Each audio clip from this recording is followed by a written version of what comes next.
Okay, good evening. We are here tonight to continue on our budget deliberations for fiscal year 2023-2024. Tonight we'll be discussing the Board of Education's requested budget. The requested budget approved by the Board of Education is $43,271,797. Let me do that again. $43,271,797. That's an increase of $1,963,000 or 4.75%. That's where it is at this point. The council hasn't taken any action or done anything else. That is the budget that was approved by the Board of Education and sent over to the town manager.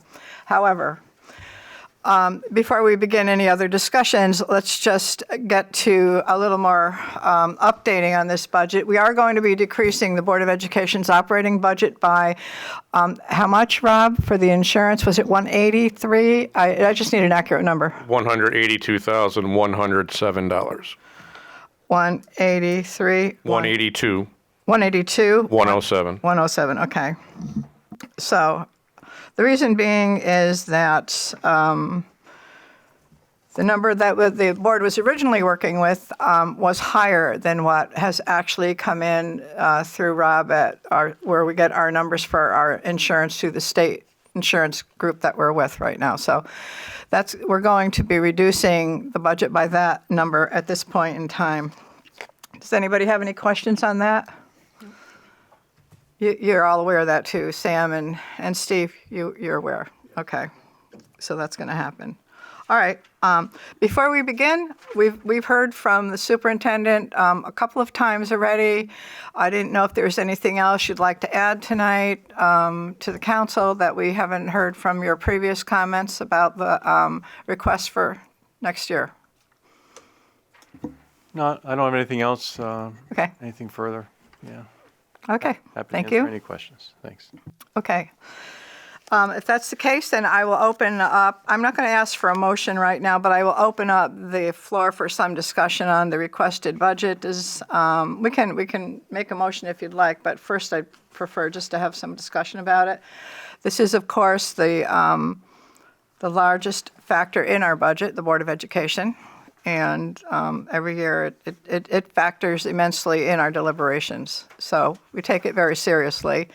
We also take seriously what is going to be requested to support the Board of Education along with the town's request. And that's where we are at this point. We have not finished going through all of the departments of the town side at this point. The likelihood is I will ask the council tonight to hold off on voting on the Board of Education budget until we get through the rest of our budget. I believe we've done this in the past, and we'll hold it out until, at this point, I think we're going to be meeting next week.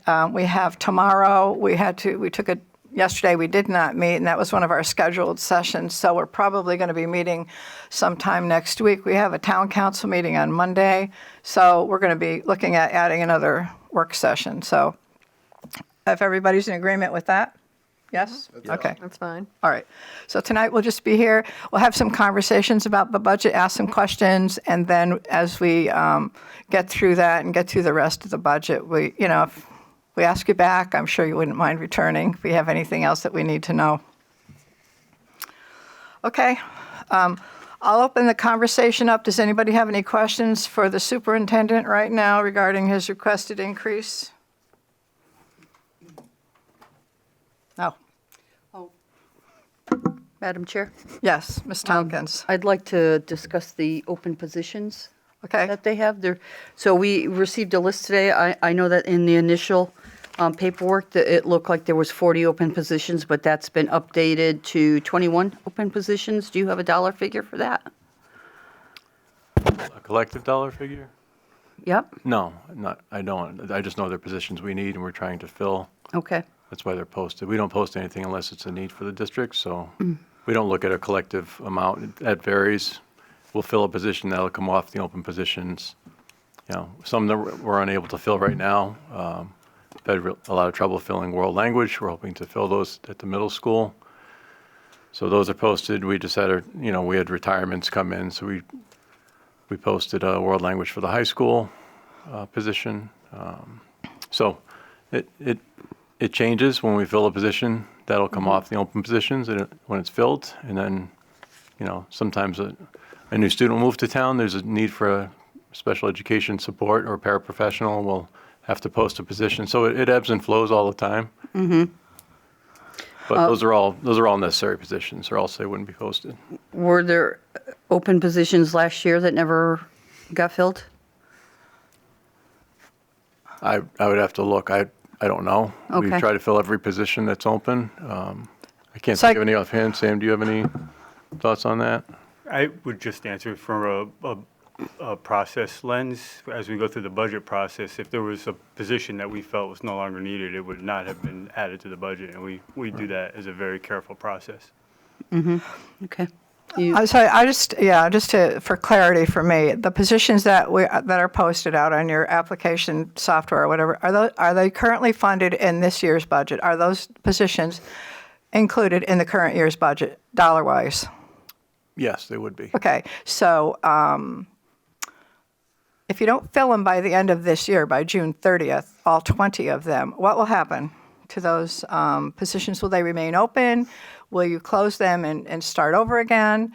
And I think to Ms. Tompkins' point, she's wanting to know what you have in your current budget right now for those open positions. Clearly, you have to fund them, because if you're advertising it, you can't bring a person in if you don't have the funding for those positions. So what is the dollar amount attached to those positions? I don't need to know each one of them, just a total of those open positions that you have out there now.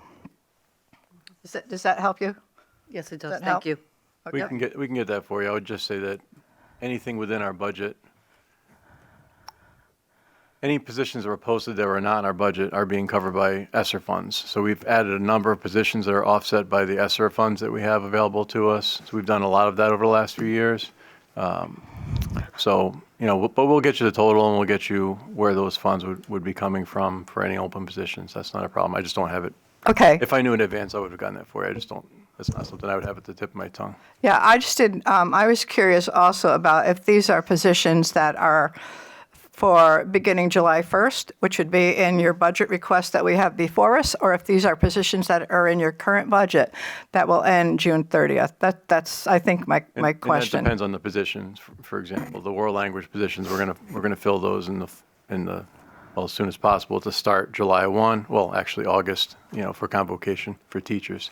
So it depends on the position. Some we're trying to fill immediately, and we've been looking. For instance, we have a school counseling long-term sub position we've been trying to fill. We couldn't get anybody, so I had to get creative with that and, offer a stipend to the other counselors to cover that counselor's caseload for a little while. So we have to get flexible. If we can't fill that position, there's a shortage. There's a shortage of mental health providers, professionals. There's a shortage of counselors. There's a shortage of a lot of different professionals right now. We still need them.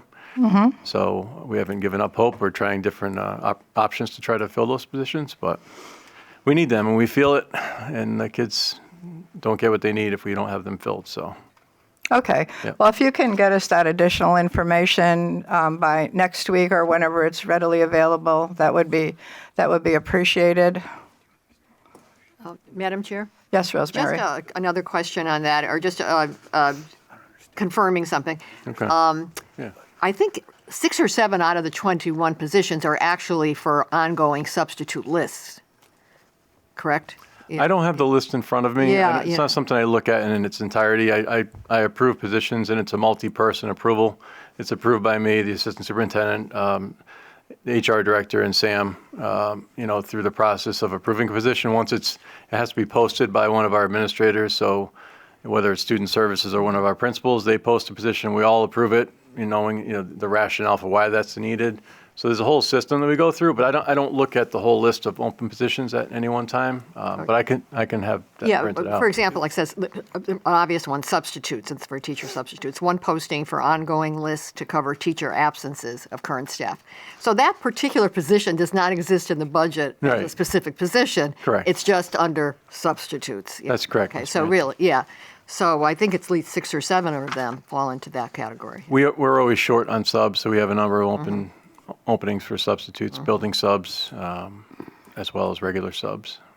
So I'll get that whole list for you. And I guess Okay. just to clarify, just so I know that I'm answering the questions that you have regarding the budget implications. I don't know if Well, it's- that's exactly why we're talking about this, I know. where are they funded?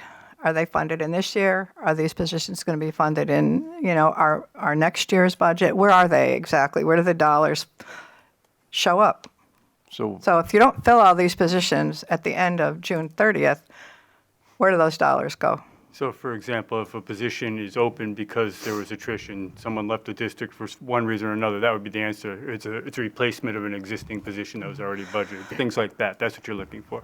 So it stays in that realm of unfilled position? I'm not sure. I get it. At the end of June, if you don't spend the dollars, what happens? And the positions are not filled, but you still have them funded in your budget, what happens?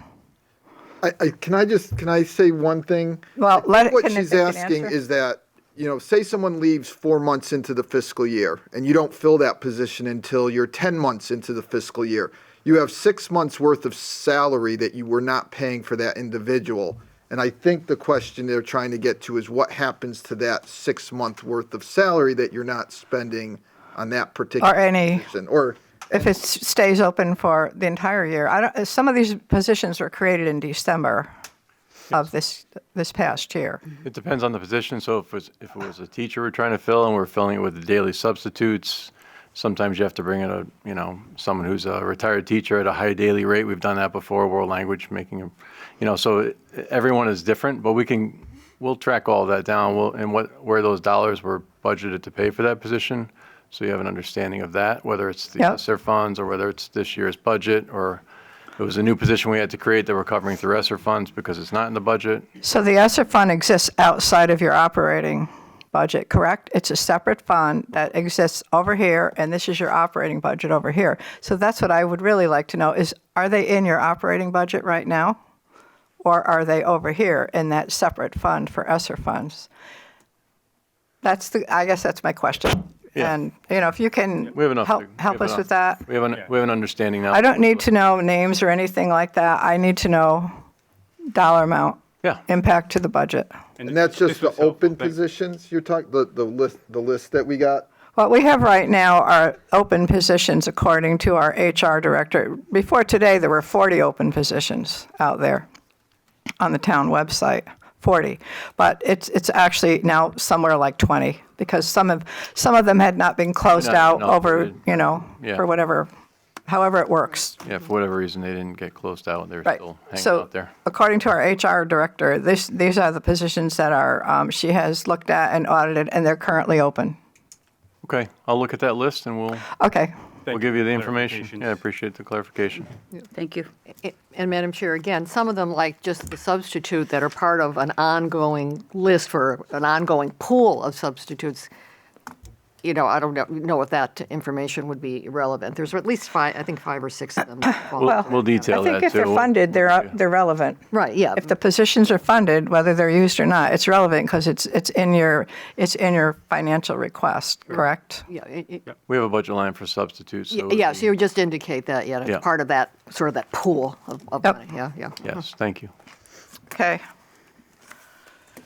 All right, any other questions about staffing?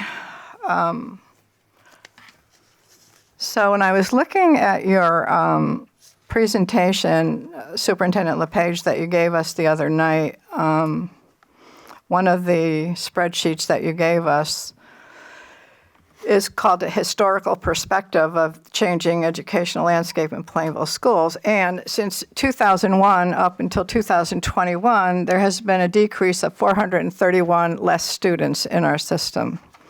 So that equates to actually more than the population of an entire elementary school, actually somewhat greater than the population in any one of our elementary schools. And during that time, or actually I will go back to 2018, while we were looking at budgets as I did for 5 years, because I had some history that I wanted to see where we were headed with some of these things. In 2018-19, the budget increased $780,000. 2019-20, it increased $1.227 million. In 20 to 21, the budget increased $998,000. In 22 to 23, it increased $1.48 million. And of course, now your current request is $1,963,000. So as we have a declining enrollment, our increase in our budget has not followed that same trajectory. Can you help me with that? Yeah, absolutely. The needs, the comprehensive programs we're required by law to provide the legal requirements for different subgroups of students, whether they're English learners, special education services.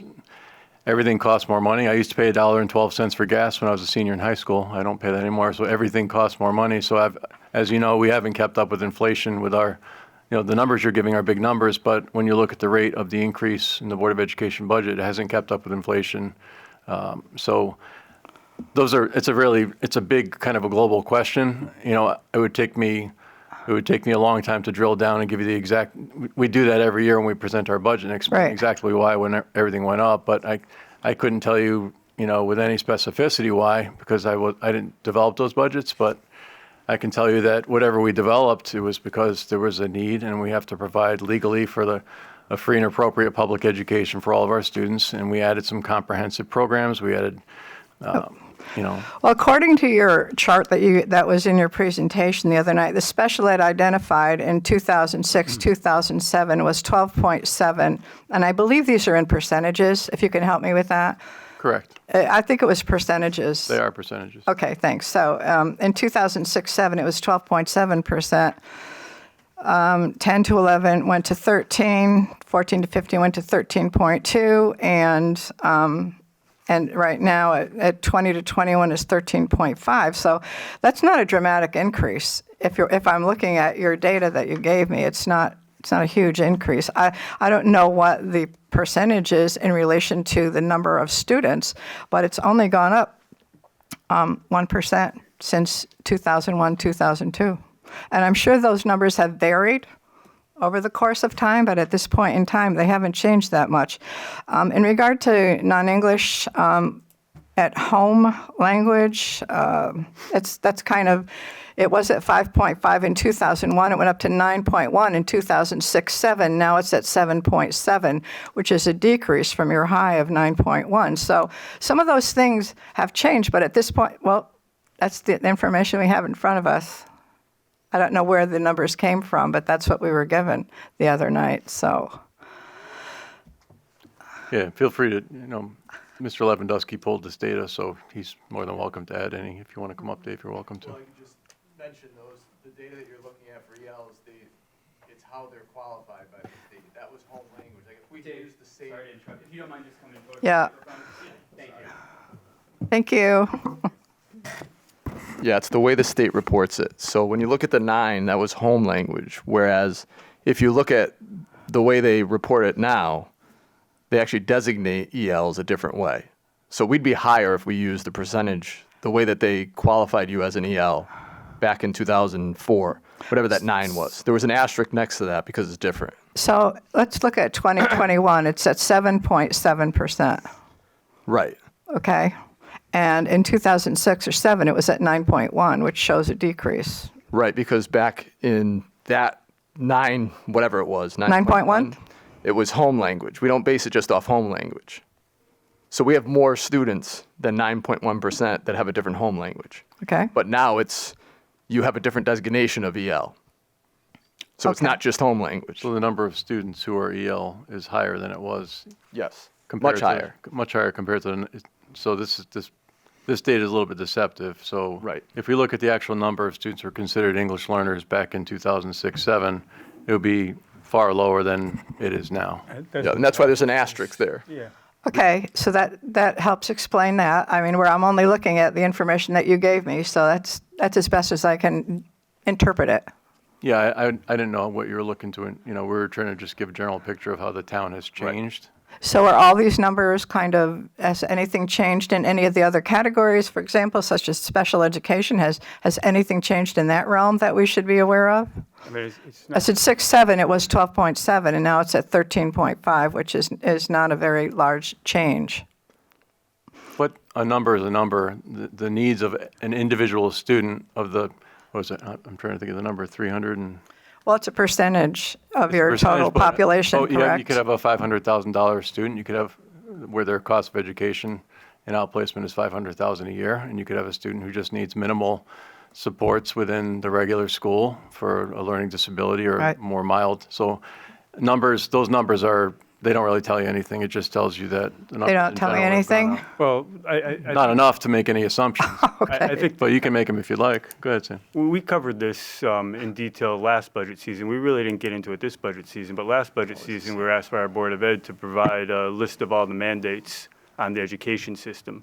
And so within those mandates, I think that, just because they're identified doesn't mean that the activities required to support that student have stayed stagnant. If you go through the list of what's required that has grown, there's a lot more required for each one of those students. So the we students talked that about you that are servicing require more services than another time? Yes, for some. Yes?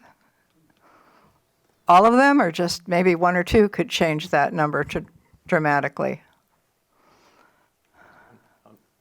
I'm not sure what the question is Okay. and how it relates to the budget. All right, so I'm just, again, I'm looking at the information that you provided to us, and I'm trying to get a sense of the school population, the needs of the schools, and trying to understand the dramatically increased requests for funding. Can I ask a question? And you understand how the contracts have all increased I do. dramatically? I do. And that our budget request is only a very small margin above the contractual obligations that we have to pay our employees. So non-contractual, what's a dollar amount? Is that around $600,000 or $700,000 in your budget? That's non-contractually required. Is that about right, Sam? You can pull it up. We could find it for you. Sorry, Mr. Zork, I didn't mean to cut you off. No, that's all right. Oh, you can ask, sure. I mean, Sam's looking for information, but if you have a question, go ahead. So, the numbers, the percentages that you outlined in your presentation, we really can't make a correlation to how much the cost, like comparing 2001, 2002, non-English home language, financially doesn't, it's a much different equation now than what we were dealing with in. It was really just to give you a snapshot of how the community, the needs have changed, the free and reduced lunch rates have changed, and that formula is still the same. We looked that up. That's the ratio. So like, is still the special same. education has gone up less than a 1 percentage point. And I think, the discussion is kind of saying, well, doesn't that mean your special education costs have gone up less than 1%? And that's not necessarily. No, we can't make we that can correlation, right? Correct. Because every student's different and their needs are unique. So, these numbers just show a trend, but, the cost behind every student is different depending on their needs. They have an individualized education plan. There's a PPT meeting for each student, multiple times a year. It's a pretty complex process, and their needs are very unique to each student. So, And not asking us for specific numbers, but, is it more expensive now than it was 20 years ago to educate children? oh, absolutely. Whether they're special education, whether they're, English as a second language? Absolutely. Oh, okay. And the laws have changed about requirements for EL. If you have 20 students who speak, who need language services within a school, you have to add a teacher, which we've had to do right. twice.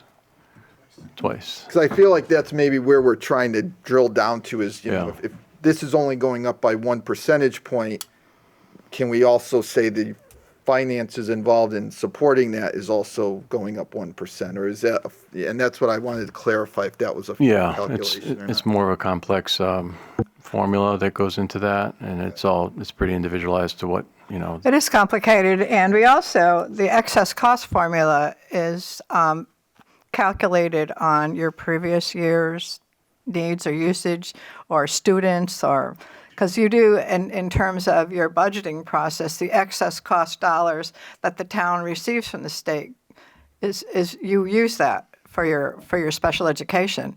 Years ago, that excess cost was kept by the town, and it was only transferred over to the Board of Education once your number went beyond what it was budgeted for. So you do have the excess cost dollars available in your budget. Yeah, before. right at the beginning of your fiscal year. We received the first payment of excess costs in Yep. February, and before Rob turned that over, as part of the process of him turning it over, I gave him a forecast at the end of the year showing that we would be exceeding, our outplaced tuition and transportation that excess cost covers will exceed our budget, and that excess cost is necessary to fill the hole. And even so, we're forecasting still being on budget in that line, but it's a dynamic situation. If we have one more outplacement, then, and we probably have, with the outplacements that we know of right now, we forecast being on budget with outplaced tuition, which includes net of excess cost at the end of the year. But that means we won't outplace any additional students. Right, but what I'm saying, I think maybe I'm not stating this correctly, in your budget, you actually account for excess cost when you're doing your special education, correct? You have it in your budget, that number. As an offset to the Right. special ed costs. Okay, And if years ago it was kept by the town and not used as an offset, it would have been budgeted that way. So, Right. we budget it the way that, Yep. the activity will flow. Right. okay, okay. And Madam Chair? Yes, Rosemary? And first of all, the population for next year is projected to be just over 2,300, Correct. if I read somewhere today. Yeah, and Meeting. it fluctuates. Some Yeah. summers we'll have a surprise and get, enough students in a grade level. We have to actually hire a teacher in August, which otherwise you have 27 kids in a class. Sometimes that happens. You can't Right. predict that, but Yep. usually we have a pretty good, Mr. Lewandowski does, a full class size report and enrollment study, and then we use that to determine And any are- changes we need to make in the teachers. And these numbers, and when we talk about these total enrollment, include K through 12, and they include pre-K as well. That's right. Right, yeah. So I guess the question is, if you say decrease your school enrollment by 150, it doesn't necessarily mean you can eliminate 6 teachers. No. Because it's spread, that decrease is spread over like 14 5 grades. schools, Yeah, yeah. 14 grades and multiple buildings. Right. And sometimes it actually takes a while to get to the point where it does actually mean an elimination of a teacher, for example. But it Correct. doesn't shake down that way, even though the number may look higher. Yeah. Yeah. And, as Chairwoman Puglisi said, I guess 400 student decrease over a 20-year period of time spread across 5 schools, Yeah, and pre-K through 12, yeah. Right, and we assess how many kids are in a class, and we'll reduce a teacher in a grade level and move that teacher to another grade level that has a bubble. So we do that every year at the elementary level. Middle and high school is a little more challenging with the certification requirements and different programs you try to run, but we always try to maintain a threshold for the class size that is reasonable and appropriate for that. And we've offered Subject. more like AP courses at the high school as well, where enrollment may not be as high, but you don't want to eliminate them. Yeah. Right, sometimes we have smaller classes to provide those okay. opportunities. Wanted to clarify that, yeah, Thank you. with folks. So I guess the bottom line is our school enrollment is declining. Oh, It has steady. been for some time. Steady now. And, well, from when you gave us your numbers in 2001, our enrollment is less than that. And it's not unusual. The whole state of Connecticut is facing the same issue. It's not just Plainville. Every school system in Connecticut is seeing declining enrollments for a lot of reasons, whether lower birth rates, people are moving out of Connecticut, people are sending their children to private schools. Okay. It's everywhere. Okay. So I just want to make sure I understand what your information that you're giving me is. And the 2265, that's not exactly right. Is that right? The 2021, That was- what is it today for 22-23? Did you say it's up about 35 students or so? It's about 2,300 or 2299. 2299? 2299 as of March. 2299? Yes. Okay. Oh, okay. And projected for just over 23 next year, an increase. In the last 4 or 5 years, it's remained in the high 2200s or low 2300s. That's what I mean. It's flattened out. Okay.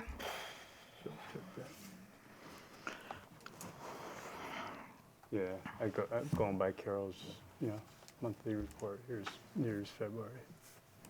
Oh, no, I'm sorry, it was 2302. 2302. Sorry about that. Say again? 2302 as of February's. As of March 1. We do a monthly enrollment report from Ms. Edegren, so 2302 was March Okay. 1st. Thank you. Thank you. We have kids move or come into the district every month, so we always keep track of that closely. We left a lingering, a dangling question about the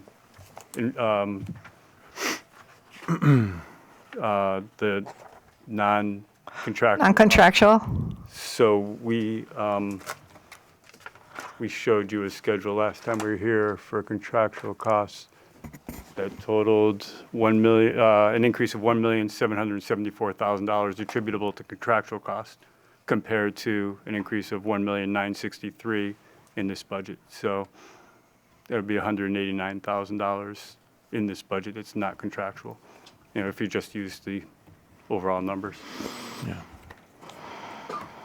And Sam, this is not just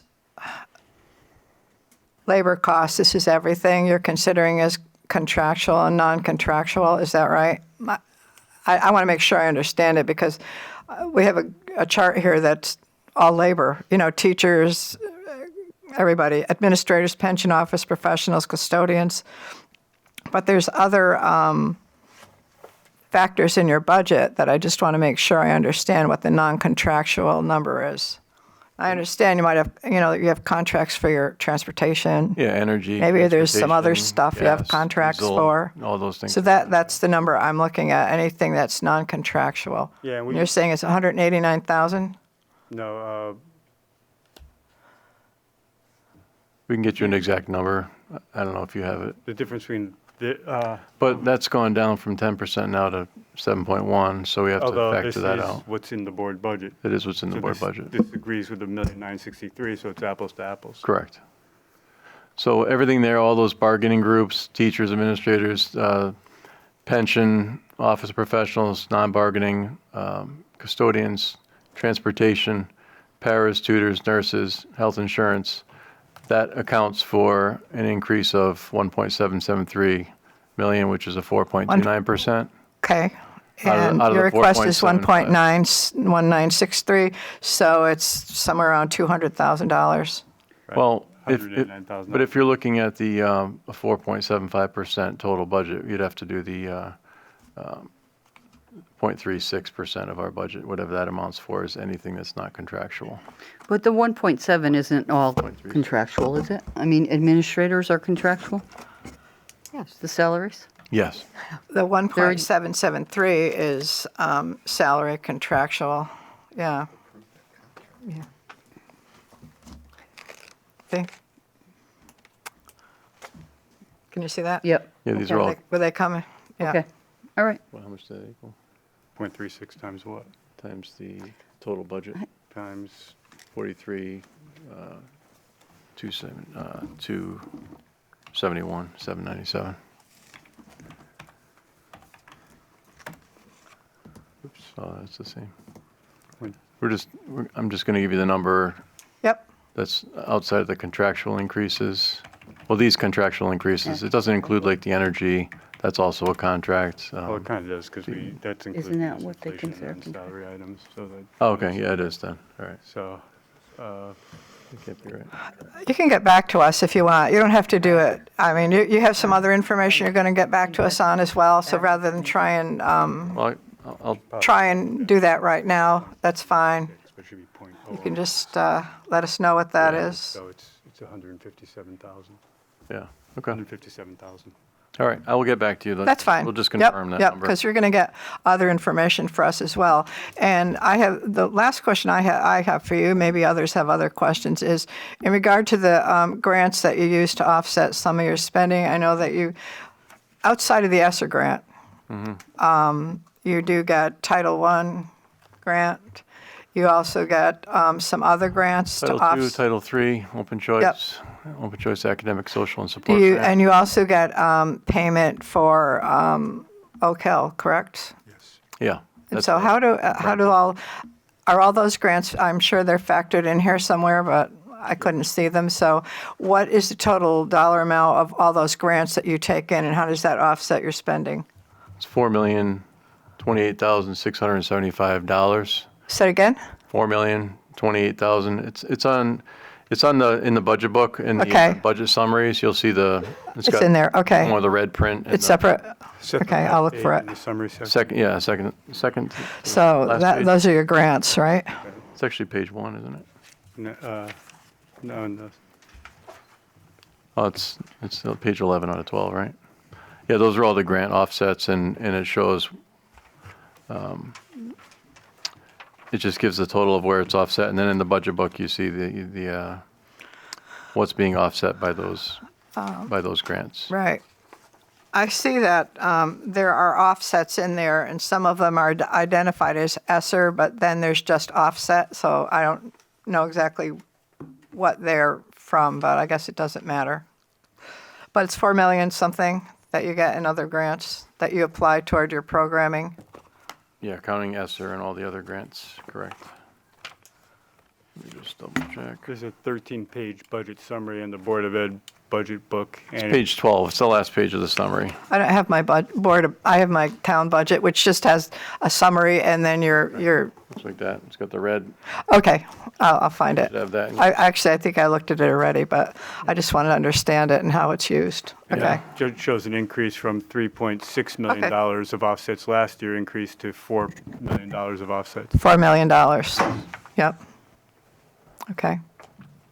of which Oak Hill is $97,479, since you mentioned that one specifically. Right, and it's got the special ed grants as well, IDEA, preschool IDEA Part B, adult ed, Smart Start, which pays for 2 of our preschool classes. ESSER salaries is another 1.047 million that we're offsetting in this budget. So, yes, 4.028675. Okay. Thank you. You're welcome.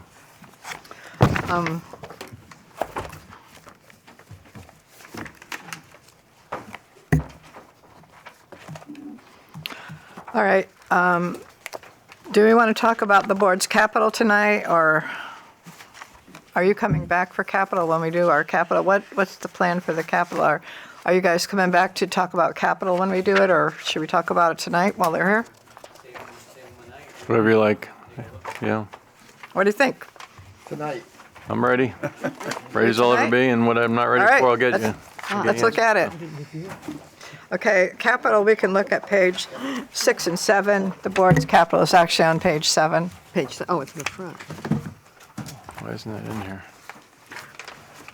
Give it up on your computer. Oh, there it is. Oh, yeah.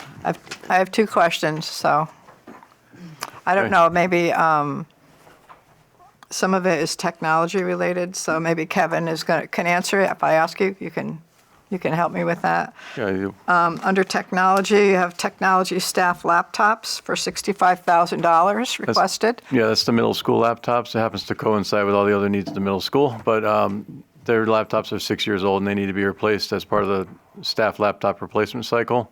So each year, he basically takes turns with the school, so they're not being replaced at the same time as another school. So it happens to be that's all the middle school teachers' laptops.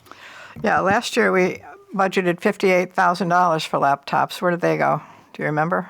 Do you have it? Last year was $58,000. It would be in our notes. I don't remember which school. It was the high school. So is it per school or per just overall looking School. at your technology? It's done by the school. One And this is school for at the a middle time. school? This one, primarily? this year is the middle school completely. Yeah. Okay. And the other question I had is Chromebooks, it's the same number as we used last year, which is an increase from a couple of years ago. Yeah. And the labs, in 22-23, your lab request was $18,750. For next year, it's $30,000, or what? Can you explain that to me about the labs? We looked at that. I remember that question came up. What's that? Right. Oh. I was That's- I was still stuck on. The lab cost going up. I had asked Kevin about that. There were 2 labs. And I just noticed that you requested 60, but it's approved at 30, Right. correct?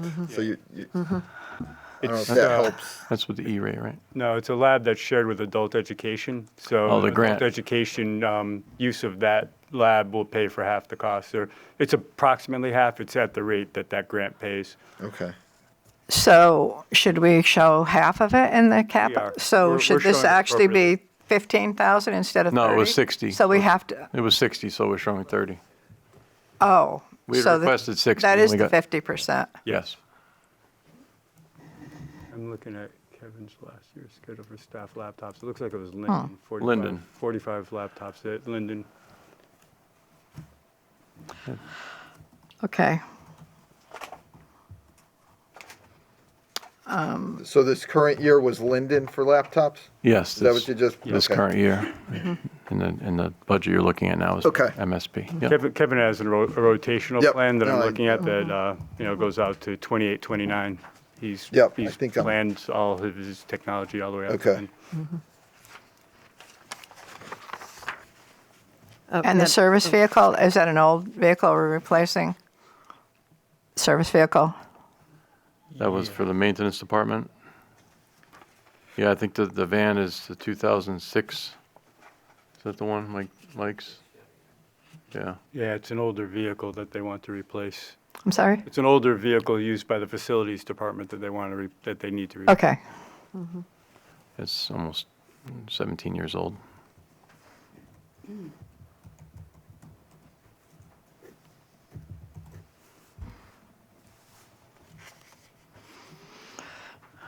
And network upgrades, those are your annual upgrades that you do every year? And is that because you get an E-rate discount or help with that? Yeah, it's shown net of E-rate, and it's for closet network switches, that I believe also benefits the town. I believe Yes. those are, Does all the town schools. Yes, this really is a consolidated line item for town and board. Sorry. It's really a consolidated line item for town and board. So there's a piece in the CIP for board, piece in the CIP for town. Okay. Thank you. Okay. Does anybody else have any questions about the capital for the Board of Ed? Well, if you think of any, you can certainly pass them on. We can email or ask the superintendent to answer them. There's not much there, but No. There was before. Yeah, there wasn't, you were mentioning. Initially. And can I just ask, like, we all know that story. That didn't last. We all know that story. you guys, we did. like, So- with the town manager, once you came forward with your capital request, and then you met, and, like, town manager had some input to what we see as what was finally, requested from the town manager regarding your capital, correct? Right, and, Okay. initially we had a lot of the critical costs No, of I middle understand. school, Yeah, plus I we had just- other costs in there. But there was some, I don't. He gave me a number. Coordination, I don't know if that's the right word, but, or. More intimidation, Strong arm- more intimidation than strong arm. coordination, I but don't know. yeah, he bullied me into He's 275,000, very take it or leave intimidating, it. I understand. Right. If you- 370, I'm sorry. Yeah, if you look in the town budget book you have for the town on page 257, you'll see the Board of Ed department request versus what you see in front of you as town manager recommended. Yep. Got it. Yeah, in the middle school, may or may not be part of that. When we worked with the board, we broke it out. We would talk about the middle school needs and then everything else. right. Okay. Right. Okay. But essentially, I was given the number 370 to work with and, Okay. decide what you can keep in here for the 370, because we were much more than that, obviously, so. He was nice about it, I will say. He's a fine gentleman to work with, even though I don't like He what he says certainly is. sometimes. Yeah. Okay. Any other questions for the superintendent and Sam and anybody else tonight? Madam Chair, Yes. I just have a quick question. Go ahead. So you talked about how the labs was $30,000. Is that the only one that's shown after grant, or are they all shown after grant? Funding. That's you know- the only capital asset that we get a cost share match from. For adult ed. Adult Ed shares that lab. I think all the other technology needs, well, The other lab is for the for the arts program, I believe, at the high school. Yeah, your question was just on the overall capital plan, is there anything else that has matching funding? Is that, My question was, I noticed you said that originally the labs was 60,000, but you showed us 30,000. Is that the only one that after grant is shown as after the grant? That's the only capital item that qualifies for any grant funding because it's shared with adult ed. Other than the E-rate funding that we also get we get funding from E-rate for the technology, for certain technology infrastructure. But that's also reflected as post E-rate dollars in the budget. All right, great, thank you. Thanks. Okay. Any other questions for the superintendent before we close? We have some Okay. homework. We'll get that to you in the next few days. It won't be a problem. And then if you need me to come back sometime next week, Okay. just let me know. Okay, so if that's it, you are our only department we're speaking to tonight, so it'll be an early night for everybody. Oh. I do thank you for coming tonight, and Yeah, of course. we'll wait to get your information from us. And my guess is that we're going to be voting on the board. I don't know what day next week, because we have to, we're kind of backing into next week now regarding our budget. So once we figure that out, certainly by tomorrow, we'll let you know Okay. when we'll be voting on it, but it'll be after we do everything else. All right. Okay? Fair enough. Thank you. Okay, thank you all very much for coming tonight. Appreciate it.